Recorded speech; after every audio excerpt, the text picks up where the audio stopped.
FBR और काबीना के टैक्स मराद देने के सवाबदीदी इख्तियारात मनसूख किए जाएँ। IMF का मुतालबा। इनकम टैक्स ऑर्डिनेंस में तमाम टैक्स मराद ख़त्म करने की तजवीज़। NGOs, खैराती तंजीमों और पेंशनर्स के टैक्स कवानीन में तब्दीली लाने पर जोर।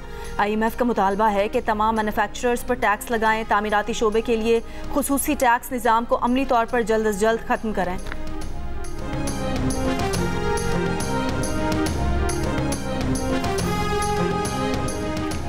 नए तवील और बड़े कर्ज प्रोग्राम पर पाकिस्तान और IMF के मुज़ाकरात। IMF मिशन की वजारत ख़जाना आमद नए कर्ज प्रोग्राम के अलावा नए माली साल के बजट पर भी मुशावरत होगी।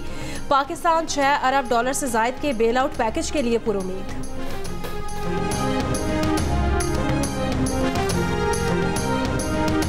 आज़ाद कश्मीर में महंगाई और भारी बिलों के खिलाफ एहतजाज का 5वां दिन। बाजार, कारोबारी मराकज़ और तालीमी इदारे बंद। हर किस्म की ट्रांसपोर्ट भी मुअत्तल। अवामी एक्शन कमेटी का लॉन्ग मार्च धीर कोट से दारुल हुकूमत मुजफ्फराबाद की तरफ रवाना। मार्च रोकने के लिए कोहाला में रेंजर्स और पुलिस तैनात। हुकूमत और अवामी एक्शन कमेटी के दरमियान मुज़ाकरात में डेडलॉक बरकरार।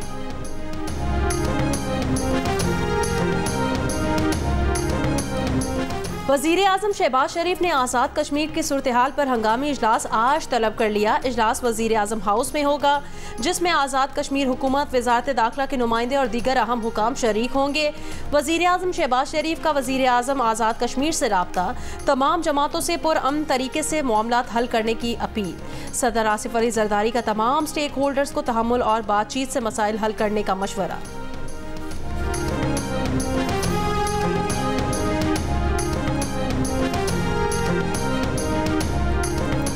सानहा 9 मई के हमलों में तहरीक इंसाफ के दर्जनों रहनुमाओं ने तशद्दुद को हवा दी। 300 से ज़ायद मकामात पर एहतजाज हुआ। द न्यूज़ के एडिटर इन्वेस्टिगेशन अंसार अब्बासी निगरां हुकूमत में तैयार 9 मई पर रिपोर्ट के मजीद मंदरजात सामने ले आए। रिपोर्ट के मुताबिक बानी PTI की गिरफ्तारी के फ़ौरन बाद PTI के सोशल मीडिया कारकुनान ने ऐसे ट्विटर ट्रेंड शुरू किए जो तशद्दुद की हौसला अफजाई करते और लोगों को GHQ पर हमले की तरगीब देते थे। मुनज़्ज़म अंदाज से झूठ और गलत मालूमात फैलाई गई और तशद्दुद भड़काने में किरदार अदा किया गया। कुछ गैर मुल्की व्लॉगर्स ने वीडियो पैगामात अपलोड किए जिनमें तशद्दुद की बेबुनियाद इल्ज़ामात आयद किए गए और लोगों को रियासती इदारों पर हमले की तरगीब दी गई।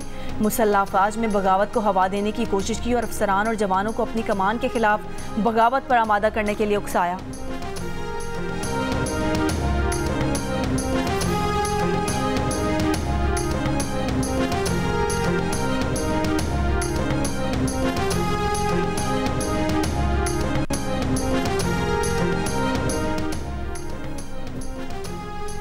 जुल्फ़िकार अली भुट्टो को कौमी जमहूरी हीरो करार देकर करेंसी नोट पर उनकी तस्वीर शाया की जाए। लाहौर में पीपल्स पार्टी के सेमिनार में पेश की गई करारदाद में मुतालबा। वफाकी हुकूमत से मुतालबा किया गया कि जुल्फ़िकार अली भुट्टो को कायद अवाम का लक़ब देकर आला तरीन सिविल एजाज़ निशान पाकिस्तान से नवाजा जाए। भुट्टो के एजाज़ में यादगार तामीर करने और उनके मज़ार को कौमी मज़ार करार देने का मुतालबा। चेयरमैन पीपल्स पार्टी बिलावल भुट्टो ने भी सेमिनार में शिरकत और खिताब किया। सुप्रीम कोर्ट ने पीपल्स पार्टी के बानी को सुनाई गई मुतनाज़ सज़ाए मौत के खिलाफ सदारती रेफरेंस पर अपनी राय का ऐलान करते हुए कहा था, साबिक वज़ीर आज़म को मुनसिफाना ट्रायल का मौका नहीं मिला।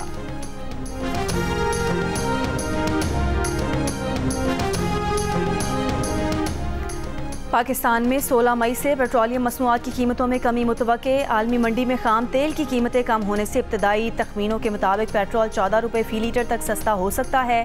डीजल की कीमत में 10 रुपये फ़ी लीटर तक कमी का इम्कान।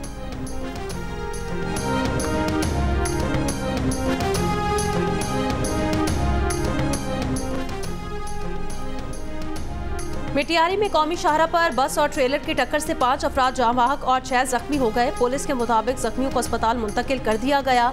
हादसे का शिकार बस उस शरीफ से कराची आ रही थी।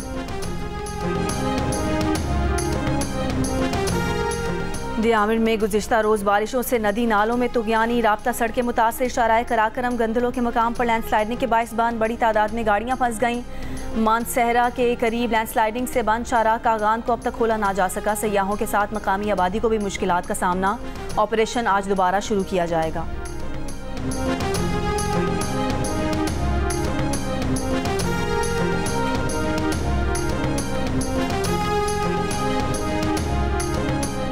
मुल्क के बेशतर मैदानी इलाकों में मौसम गर्म। सिंध और जनूबी पंजाब में दर्जा हरारत फिर बढ़ने लगा। दादू और तुर्बत में 45, सखर में 43, नवाबशाह में 42 डिग्री मुतवक्के। बहावलपुर, मुल्तान, डेरा गाजी खान में 40 से 41 डिग्री रहेगा। कराची में 34, हवा में नमी जायद होने के बायस डिग्री की गर्मी 37 डिग्री जैसी महसूस की जाने लगी। मौसमियाती तज्जियाकार का कहना है शाम तक मौसम में मामूली बेहतरी मुतवक्के है।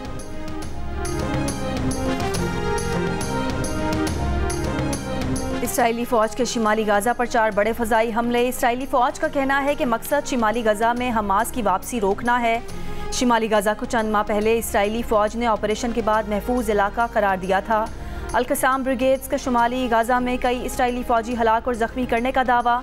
7 अक्टूबर से अब तक फ़लस्तीनी शहदा की मजमूई तादाद 35,000 से ऊपर चली गई। जनूबी अफ्रीका का आलमी अदालत में इसराइल के खिलाफ गाज़ा में नस्ल कुशी का मुकदमा। तुर्की के बाद मिस्र ने भी इसराइल के खिलाफ फरीक बनने का ऐलान कर दिया।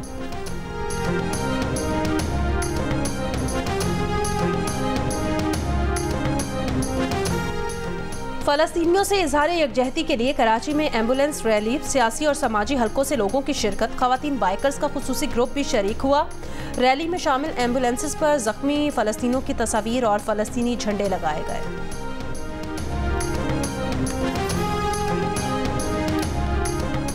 पंजाब बार काउंसिल की कॉल पर लाहौर हाई कोर्ट में जुज़वी और मातहत अदालतों में हड़ताल जारी। हाई कोर्ट में वकला बाजुओं पर सुर्ख पट्टी बांधकर एहतजाज रिकॉर्ड करवा रहे हैं।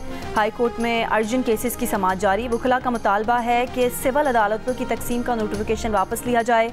वकला पर दर्ज दहशतगर्दी के मुकदमात को खारिज किया जाए। पाकिस्तान ने दूसरे T20 में आयरलैंड को 7 विकेटों से शिकस्त दे दी। मेज़बान टीम ने मुकर्ररा 20 ओवर्स में 7 विकेटों के नुकसान पर 193 रन बनाए। पाकिस्तान ने हदफ बआसानी 17वें ओवर में हासिल कर लिया। ओपनर मोहम्मद रिजवान ने 46 गेंदों पर 6 चौकों और 4 छक्कों की मदद से 75 रन बनाए। फ़खर जमान सिर्फ 40 गेंदों पर 78 रन बनाकर रिजवान से 4 हाथ आगे रहे। उन्होंने 6 चौके और 6 ही छक्के लगाए। रही सही कसर, आजम खान ने सिर्फ 10 गेंदों पर 30 रन बनाकर पूरी कर दी। उन्होंने 1 चौका और 4 छक्के लगाए। 3 T20 मैचेस की सीरीज अब तक 1-1 से बराबर है।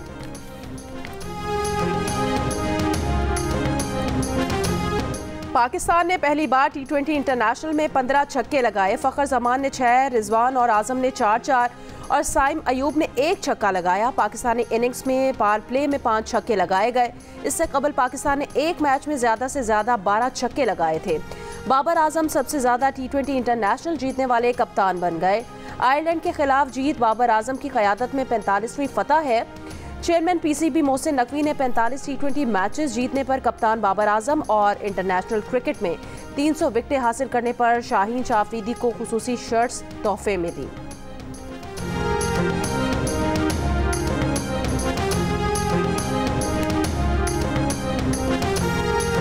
और असलान शाह हॉकी टूर्नामेंट में फाइनल तक पहुंचने वाली कौमी हॉकी टीम का वतन वापसी पर पुरतपाक इस्तकबाल। हॉकी शायकीन के साथ राना मशहूद, साबिक कप्तान चौधरी अख्तर रसूल, मोहम्मद सकलैन और अंजुम सईद समेत दीगर साबिक खिलाड़ियों ने इस्तकबाल किया। कौमी हॉकी टीम 13 साल बाद असलान शाह हॉकी टूर्नामेंट का फाइनल खेलने में कामयाब हुई।